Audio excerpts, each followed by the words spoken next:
भगवान शंकर ने कहा, प्रिया, प्रिय पार्वती, ये जो चिद्रूप अद्वितीय ब्रह्म है, ये श्री कृष्ण के अंश से ही है।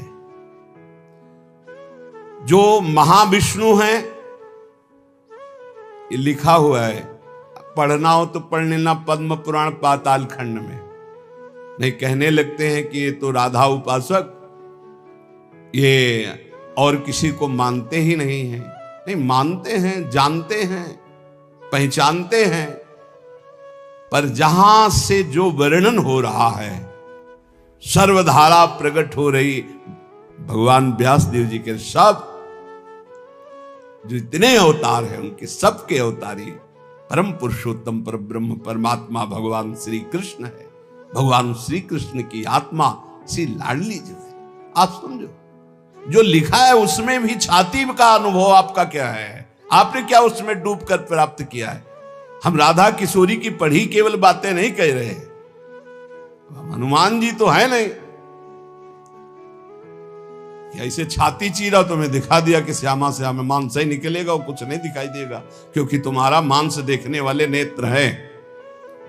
अगर श्यामा श्याम देखने की कृपा कर दें आपके ऊपर कि आप देख लो, तो बिना चीरे देख लोगे, पक्का समझ लो। क्रोध और आवेश में अंतर होता है, ध्यान रखना। क्रोध होता है जब अपनी इच्छा के प्रतिकूल कोई बात होती है, और आवेश होता है जब धर्म और इष्ट के प्रतिकूल। जैसे भगवान शंकराचार्य जी के पास एक भैरव उपासक आया और उसने कहा कि आप तो ब्रह्म स्वरूप हैं, शरीर में राग आपका है नहीं? बोले बिल्कुल नहीं। बोले आपकी गर्दन उतार करके मैं भैरव सिद्धि के लिए जब कपाल स्वाहा बोलूंगा तो मैं सिद्ध हो जाऊंगा, हमारा काम बन जाएगा, आपको तो शरीर से कोई मतलब नहीं। बोले अभी उतार लो। वो तैयार हुआ तो उनका रुको, अभी सब सेवा परायण शिष्य देख लेंगे तो तुम्हें मार डालेंगे। कल 4 बजे आना, मैं गंगा स्नान करके वृक्ष के नीचे पीपल के ध्यानस्थ होऊंगा, गर्दन उतार ले जाना। ऐसा ही हुआ। जे ही वो नजदीक आने के लिए खड्ग लेकर उद्यत हुआ, उसी समय स्वामी नरसिंहाश्रम जी को आवेश हुआ भगवान नरसिंह का, और स्नान कर रहे थे गंगा जी में, हुंकार मारी, छलांग मारकर पहुंचे और उठाकर पटक दिया, उस कपाली को फाड़ के फेंक दिया। और फिर शांत सन्यासी, फिर शांत सन्यासी। पूछा गया ऐसा?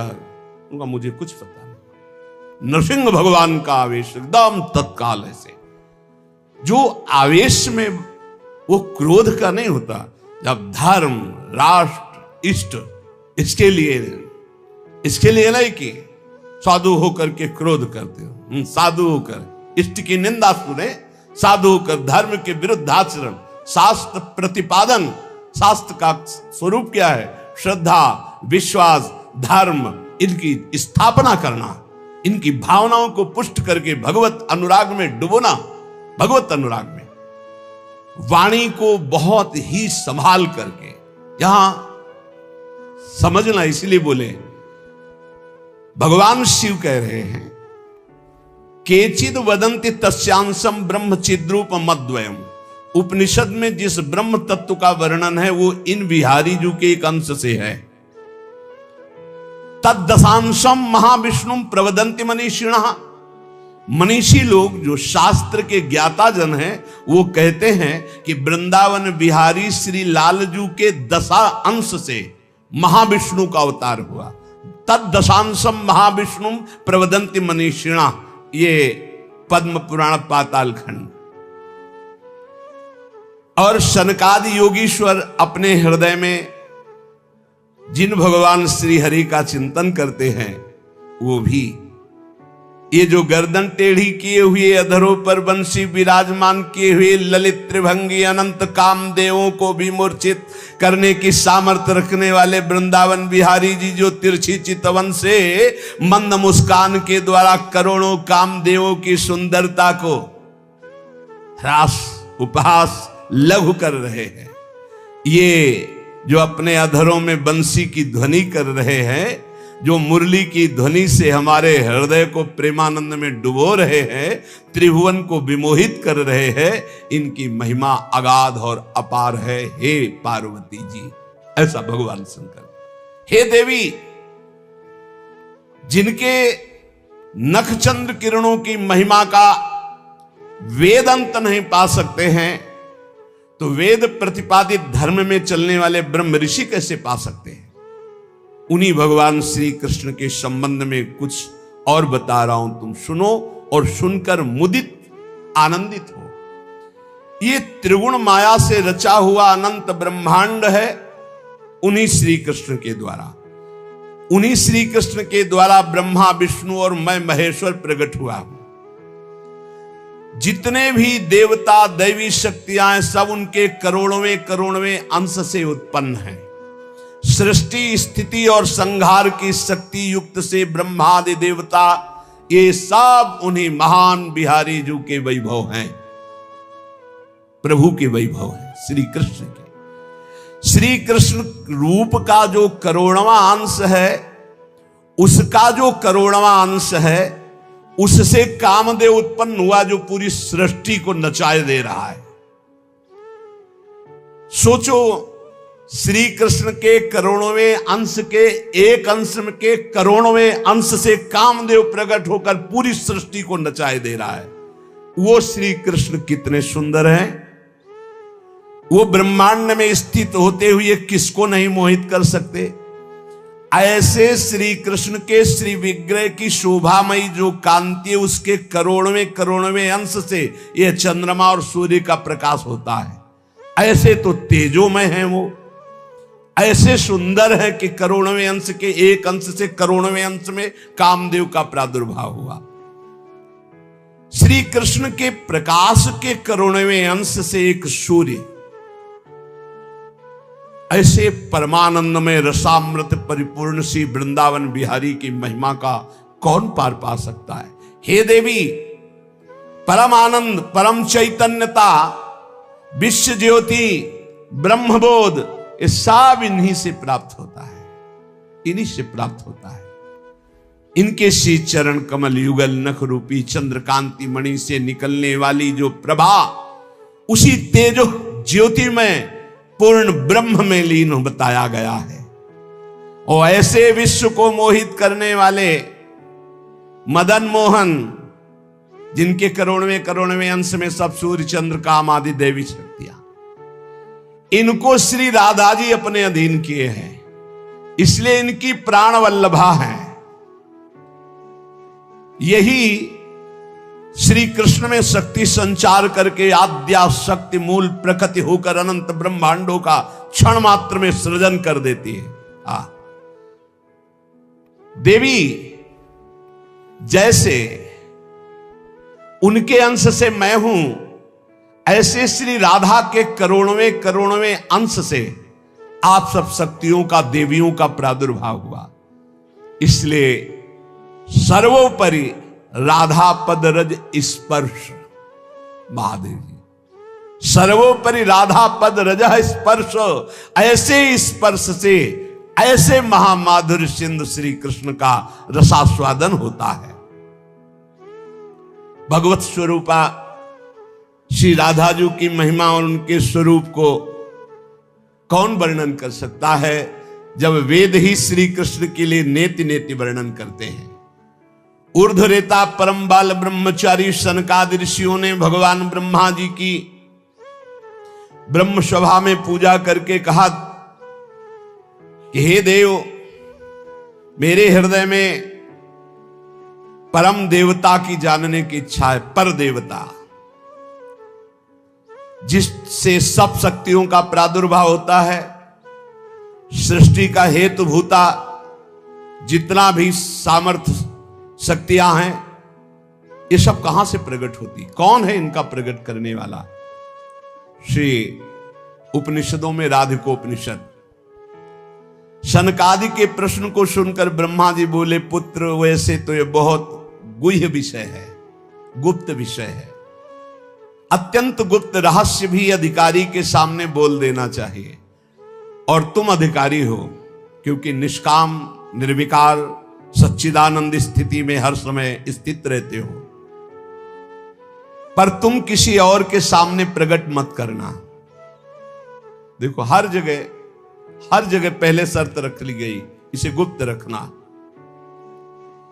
जो हृदय संशय शून्य, रसग्राही, गुरु भक्त, शास्त्र के अनुसार चलने वाला, निष्पाप, उस अधिकारी को परम देव श्री कृष्ण का यश सुनाना। ऐश्वर्य, यश, श्री, धर्म, ज्ञान और वैराग्य, इन 6 ऐश्वर्यों से परिपूर्ण भगवान श्री कृष्ण की महिमा सुनाना। जो उस महिमा में रत है, फिर उसको गोप गोपियों का महारस सुनाना, ब्रज रस। जो उस रस में अभिषिक्त हो जाए, तब वृंदावनेश्वरी का रस, समझ रहे, तब वृंदावनेश्वरी का रस। अखिल ब्रह्मांडों के अधिपति जिन्हें नारायण कहा गया है, ये हमारे प्रभु वृंदावनाधीश्वर के एक अंश से हैं। वे प्रकृति से भी प्राचीन और नित्य नवीन हैं। उनके आह्लाद का नाम है राधा। संधिनी, ज्ञान, इच्छा, क्रिया, ये बहुत सी शक्तियां हैं। ये आह्लाद अंतरंग भूता श्री राधा रूप में विराजमान है। श्री कृष्ण के द्वारा इनकी आराधना होती, इन्हें इसलिए इन्हें श्री राधा कहते हैं। श्री कृष्ण सदैव आराधना में तत्पर रहते हैं। श्री कृष्ण का सदा समाराधन करते हैं। ये गांधर्वा जितनी श्री कृष्ण पटरानिया द्वारिकाधीश के हैं, ये सब इनके अंश से प्रकट हुई है। श्री राधा और रस सागर श्री लालजू, ये एक प्राण, एक मन, 2 तन, एक रुचि, एक स्वभाव, एक वय, लीला के लिए 2 बने हुए हैं। ये मैं बहुत गुप्त बात बता रहा हूं। ये जनसाधारण को, मूर्तम और महामूर्खों को कभी भी इसका श्रवण मत कराना। जो राधा किशोरी के इन 28 नामों का जप कर ले, तो विश्व की कोई भी ऐसी कामना नहीं जो पूर्ण ना हो जाए। अनुभूत विषय आज का नहीं, ये वृंदावन आने के पहले का, क्योंकि पूज्य भाई जी श्री हनुमान प्रसाद पोद्दार जी के आदर्श में हम चल रहे थे, उनको जैसा वो निर्देश कर रहे। ये 28 नाम जिह्वा पे नाचते रहते थे। प्रारंभ में जो हितधाम से जुड़े हों उनको पता होगा, 28 नाम कभी कभी हम उच्चारण कर देते थे। राधा रासेश्वरी रम्या, कृष्ण मंत्राधिदेवता,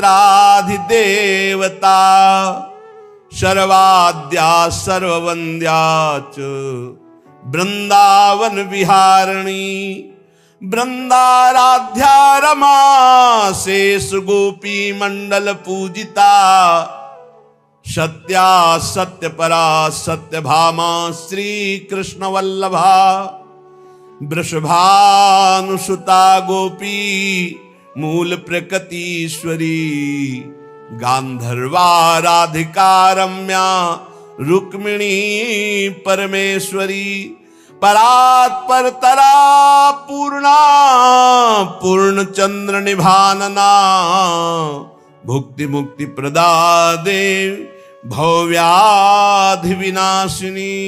ये 28 नाम है अनुभूत। इन 28 नामों का मंत्र है। इनका जो पाठ करे, चाहे लौकिक कामना चाहे परलौकिक कामना, बहुत जल्दी आपको परिणाम दिखाई देगा।